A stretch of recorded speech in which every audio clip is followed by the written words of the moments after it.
the system that the oppressors had created, right, allowed them to be strong and allowed you to be in this weak position. So things aren't equal. Yeah. But when he says, when you do this thing where you live a sincere life, you're just real with yourself, your thoughts and your feelings, he says, you then put the oppressors down and you make things equal. Like they have to lose their rating. Wow. Like the power that they have is like you're able to survive and navigate it by deceiving. Wow. But when you choose to be sincere, Yeah. they now relinquish that power that they had over you, and you're now talking with each other on equal terms. That is the most And that powerful you're now, concept. isn't it crazy? It's really good. That you're now relating to this person on equal terms. Wow. When you're sincere, because you're not saying like, oh, I got to hide myself from you because you have this power.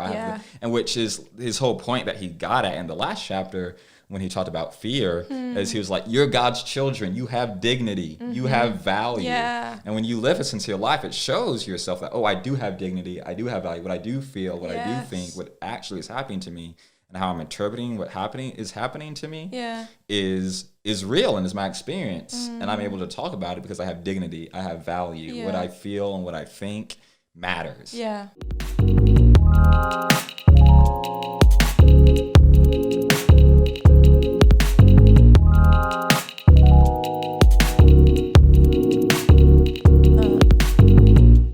Yeah. Yeah.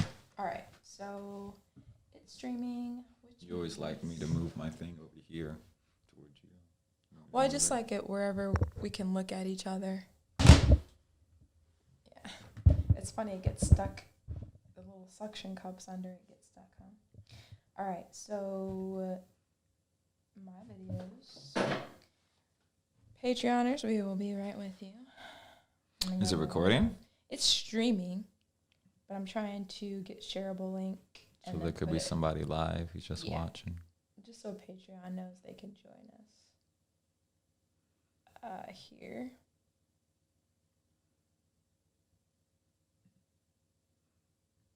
Here.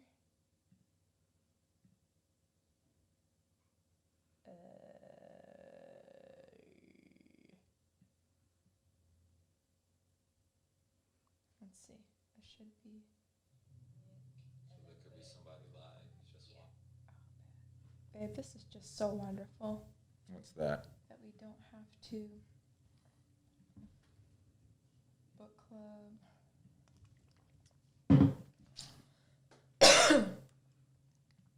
Like record audio and video separate. Mm-hmm. Oh, I guess it's fine that it's up here. I'm just gonna move this here. That's what I did. Just move it out the way. Yeah. Okay. I think we're ready. We ready? Is it recording on here? Well, this is kind of recording in here. It's just more of a backup. Yeah. Back up.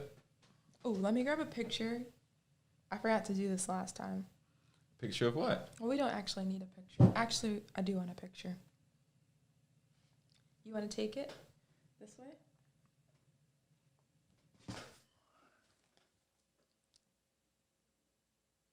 One more? Okay. Great. Let's do it. You ready? I think so. Cool. Let me get situated. I'm excited about this. Think it'll be good? Heck yeah. You want to lead us again? I think you did a good job. Think I do? Mm-hmm. Well. Deception. We're back. We're back at it. Discussing the book by Howard Thurman, Jesus and the Disinherited, written around the 1940s, and us reading it in 2022. It's still relevant. Wow. Yeah. 1940s when it was written? Yeah, I want to say it was around there. That was after his trip to India. And that's kind of what led him to write this book, was his experience there and approach there. Makes me want to travel. Oh, yeah. Gives you a whole new perspective. Yeah. My name, though, is Kendall Dooley. I'm the husband to this beautiful creature over here. Hello. And I'm the wife to this beautiful man.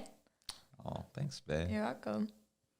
And we have been discussing Jesus and the Disinherited. We're currently on chapter 3, which is Deception. Tres. What do you think of the book overall so far? We read the first 2 chapters, which was Jesus, an interpretation of Jesus, kind of setting up the background of this book of like, what is the religion of Jesus? Yeah. And then what is the 3 things that kind of, that are kind of at the foot of the disinherited, of those who are, and when I say disinherited and how he says it, again, is the marginalized, the oppressed in society. So these 3 things he mentions: fear, hypocrisy or deception, and hatred, the 3 things that kind of bite the ankles, he says, of the disinherited. So what do you think of all that so far when we just read on fear and then the background of all in chapter 1? Yeah, I think, you mean chapter 3? What we're on, or chapter 1? Just what do you think of the book? Recapping? How has it been so far? Yeah. It's been it's given me a lot of language, which I was just telling Emma, who's on our Patreon, hi Emma, who I just had coffee with, that I have this desire to further my education in some form, in figuring out what capacity or what type of space I want to be in, only because I want to have better language around what I'm about. And reading books like this is really helpful, but being able to do it with other people, I think would be a really cool experience.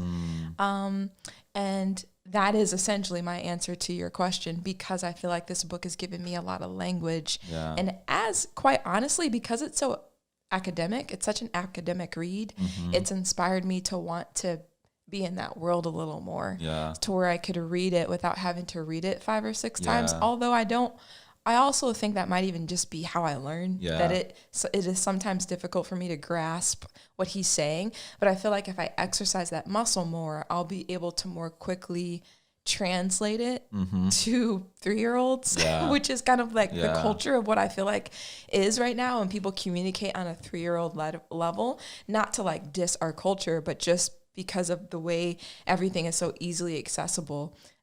In order to be influential with people and impactful, I do think we have to be a bit more accessible to people. And so that's what this book has been doing for me. It's been liberating me on a new level. And I've really enjoyed reading it with you and then having these discussions with you. Well, I mean, it is a good reminder that this is Howard Thurman that we're reading, who's a pretty deep philosopher. And has just a lot of language. Like this is stuff people who are studying their doctorate or PhD read, books like this. And so it's just a good reminder of like, even I, who I probably consider myself well read, I'm currently in a master's program in seminary. I would consider you that too. And I still feel like a kid in a playground reading this book. And in my own writing, I'm like, oh my goodness, the stuff he says and where he's going is like, what? With this. And so, I don't think discredit your thoughts on it, because I think it's Howard Thurman. It's a challenge. Any Howard Thurman book is a big challenge to read. But I think people like Howard Thurman, what makes Howard Thurman significant and cool is that he was really influential for the activists, right, during his time, that he helped give the language. He helped allow people to think and process through stuff through his wisdom and putting things out there, where he wasn't necessarily the one on the ground like Martin Luther King. He wasn't the one doing the protests, organizing and doing all that stuff.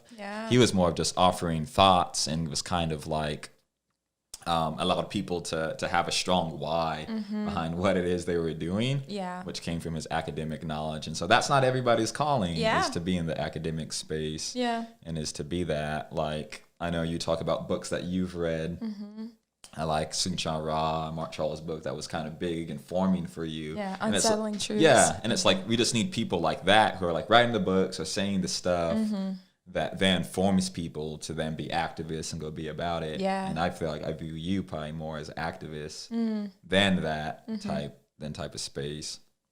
But it's good too to be balanced in all things. Yeah, and I am also, even as you say that, realizing how all of it works together. Mm-hmm. There's people in the academic space, there's people that are boots on the ground, but as like being in a position of a pastor where you're responsible for the spiritual formation of people, it's like I want to repeat and say things like this. I want to be formed by Howard Thurman, right, in this book, and then I want to form the people I'm discipling in this thought process, so that because we are a church community, we are people that gather together on a Sunday, but then go into our worlds. And I want us to do based upon this type of thought process and this type of philosophy and theology and things like that. And so it's all so connected. So like my hat's off to the Dr. Shanika Walker Barnes of the world and the Howard Thurmans of the world, you know, and the Sung Chong Ras and the Mark Charles of the world, whose books I've been influenced by, because they are what keep us going. The people that are doing the thing is like, we need strong foundational groundwork by people who have language to give us, so that when we do, we have language for what we're doing and the strong why, like you're talking about. So yeah. But Howard Thurman, he's even like, I'd say even more unique than even probably people we have currently who are reading books during our time. His book, this book at least, I mean, I've read some parts of other stuff he's written, but this book at least kind of reminds me like of the wisdom literature in the Bible, and specifically like Ecclesiastes, where like Ecclesiastes in the Bible, it kind of, there's different parts in the Bible in the wisdom literature, say Proverbs, where it's kind of like equation, where it's like, if this, then this, like if you're good to people, then good will come back to you, right? And kind of you'll reap what you sow type of language is in Proverbs. But then Ecclesiastes kind of goes like, no, that's not always the case, because there's good people who die young. And he kind of like has in Ecclesiastes, the writer in Ecclesiastes doesn't really have any specific points they're saying. They're just kind of processing almost out loud and writing it on paper. Yeah.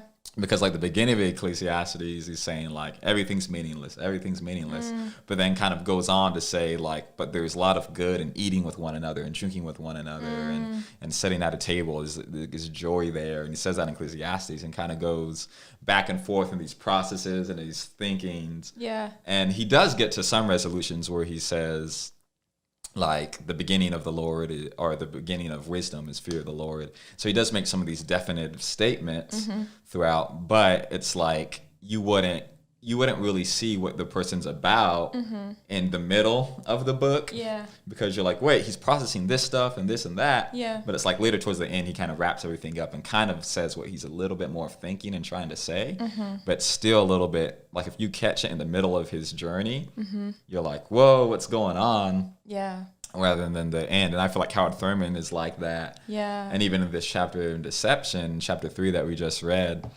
you kind of read it and he's saying these different things around deception.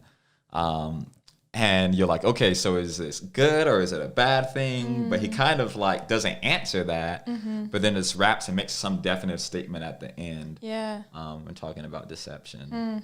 So, I'm excited to talk about it in this podcast. Well, why don't you start off by just saying, you know, move us through chapter 3 and maybe some of the things, because I know you have a really good thought that kind of summarizes chapter 3, which he talks about at the end of chapter 3, which I know we'll get there. But maybe just some thoughts you have having read it, like, more of his thoughts, maybe recapping towards the beginning as he moves throughout the chapter. Yeah, so he introduces deception by what he means by it, kind of saying that those who are weak, and when it comes to relationships, those who are weak in relation with those who are strong, kind of operate in a way of deceiving the strong in order to survive and flourish. And he uses it and talking about in the animal kingdom. First, where he gives examples of like the fish. It was like a cuttlefish or something. Yeah. That like points out ink to like confuse its enemy and deceive its enemy, and then he gets out of there. The cuttlefish gets out of there, and then he used a couple other examples talking about how birds will do the same. Birds will kind of like trick their prey, right, to think that they're dead or to think that they're wounded, so they won't get eaten. Yeah. Right, and so they kind of deceive the strong and the powerful in order to survive, and then he brings it to human beings. Dad, nabbit. So sorry we had to cut it short, but good news is you can get the rest on Patreon. Hey, you can get the rest on Patreon. I said you can get the rest on Patreon. Hey, you can get the rest on Patreon.